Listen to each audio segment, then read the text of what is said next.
Democrats want cable carriers to drop right-wing media outlets. Really? I mean, have these folks, these Congress people, we've elected Congress, it's not only they don't understand the Constitution, like they've never read the Constitution or think it's important. We elected them to Congress, and they want to take care, they want to engage in vast censorship. I don't care what Newsmax says. I don't have to watch it. I don't care what Fox says. But they have the right to say it. Right, absolutely. And that's what is so ridiculous about this story, because it's, was it Representatives Anna Eshoo and Jerry McNerney from California have sent letters to all of these different cable carriers and media carriers saying, you have a duty to get rid of these networks because they're spreading misinformation. Good God. And sure, look, there's no question they're spreading misinformation. We know that. MSNBC and CNN do it too. When you turn it on, you know. MSNBC, right. Turn MSNBC, in the first 5 minutes, you're going to be overwhelmed with misinformation. Right. CNN, Fox, News. But do we tell them they can't do it? Right, and that's the thing. These representatives have to understand. The courts have already ruled on this. The media actually has no legal obligation to tell the truth. And we understand, look, we're not trying to downplay what this kind of misinformation does to the public here in the United States. But this is one of those things where they have the right to do it. We may disagree with it. Yeah. We may not like it. But how do we deal with it? We fight it, you and I, every day. It's when the Nazis and the KKK were permitted to march through Skokie, right? We understood that, okay, there are things that offend us, but are we these snowflake whinies who need our personal safe space because we can't turn on and listen to somebody who disagrees?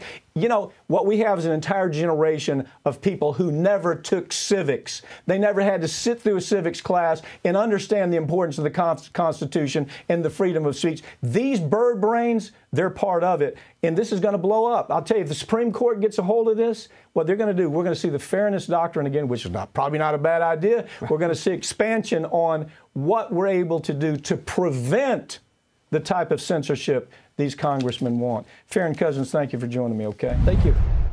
The EPA has known for years that PFAS chemicals are hazardous to human health and the environment, yet industrial giants 3M and DuPont managed to flood our drinking waterways with that product and that toxin. Joining me to talk about this is attorney Madeline Penley. You know, Madeline, what strikes me is I look at this fella right here, probably a 3M employee. He's in a Tyvek suit, got gloves on, he's got a mask on. He is set to where if this stuff gets on him, he can save himself. Right. You know what the ugly part of it is?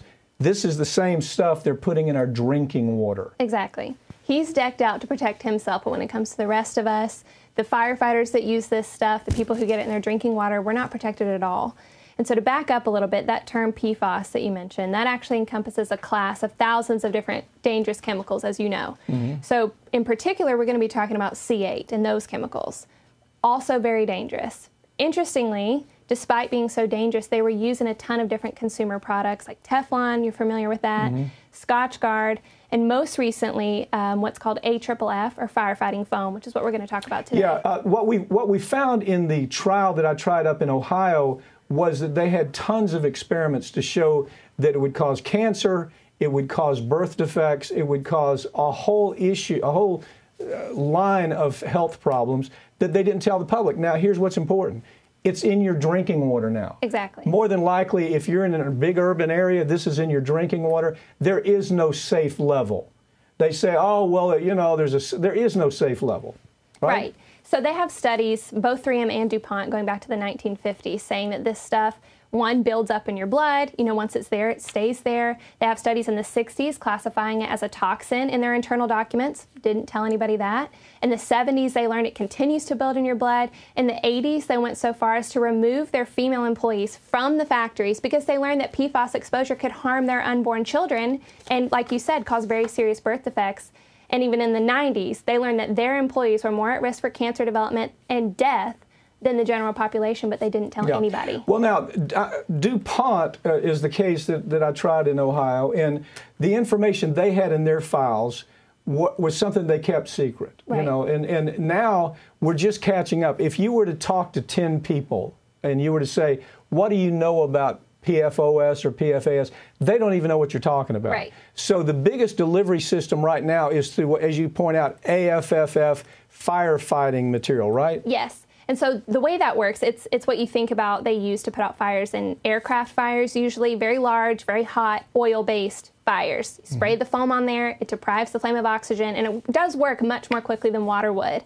And so 3M, to kind of launch this product, had to get a little bit creative, did two main things.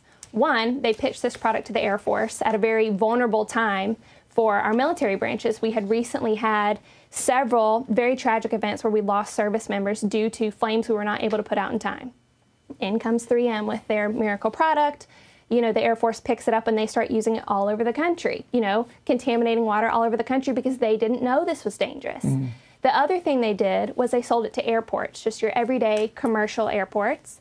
And they actually helped create a regulation that required airports to purchase this type of foam. So they created a regulation that would ensure there's a market for their product. Again, didn't tell the airports how to properly clean this stuff up or what it could do to the people who are using it and that are exposed to it. Yeah, the ugly part about it is, and you know, we're going to be at some point, well, look, to understand it, all you have to do is watch the movie The Devil We Know. Right. It's on Netflix. It'll tell you everything you want about it. There's really nothing secretive about this right now. All of the facts are out there. They came out in the DuPont case that we tried up in Ohio. But nevertheless, people don't know about it. There's another great movie, you know, it's called Dark Waters. But the Netflix movie, you can just go to Netflix and the Devil We Know will tell you the whole story. So my point is, there are no secrets. I mean, everything we're talking about is in the public domain right now. We can't talk about what's not in the public domain, but there's so much out there that people can look at and understand, but they have to educate themselves, don't they, about how dangerous this is? They do, and they have to learn what products this stuff is in. It's not enough to know that just, you know, the term PFAS means it's dangerous. What all does that encompass? What all products are exposed to that? A lot of people didn't know that fast food packaging contains variations of PFAS. You know, the food is soaking in it, and then it goes into your body and you absorb it. And I don't think people know that it's in our drinking water due to things like firefighting foam. You know what's remarkable? 3M put all this product on the market. You know what they're selling now? They're selling a home filter system for $6,000 that you can buy to get their stuff out of your drinking water so you can feel safe about your children taking showers and drinking this stuff every day. They're actually making money now by selling the solution. In about $6,000, you can add it to your home. Right. They want you to pay for it, though. For the problem that they caused, exactly. Right. So I guess where this lands right now is there's litigation pending. As the litigation progresses, when it's over, the whole story will be told. It's a startling story. It's a remarkable story. But at least The Devil We Know on Netflix begins to tell the story a little bit. It does. Thank you for joining me, okay? Thank you.